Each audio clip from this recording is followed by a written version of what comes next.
дядо мое, кажи на дядо Поп, колко кила ви излезе свинята? 109 кила, дядо Поп. Харно, и благослови достояние твое, алилуя! Какво направихте с рибиците? Рибиците, осолихме ги. Хубави трици сте изробили.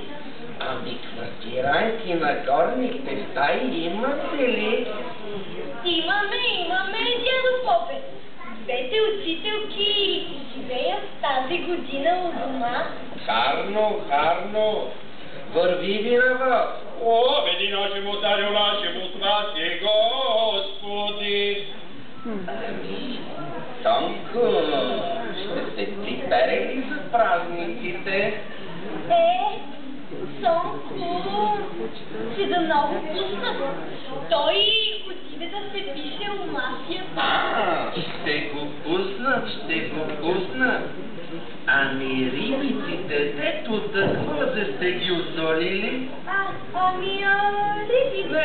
Не там, в ръката ми ги подай, че да видя какво ти се откъснало от сърцето. В менчето се стотинки пуща, зная. Тонковице, искаш ли да влезнем довътре, да видим рибиците и по една каничка винце така да сипеш? Хайде, дядо Попе, хайде. Си, Господи, люди твои!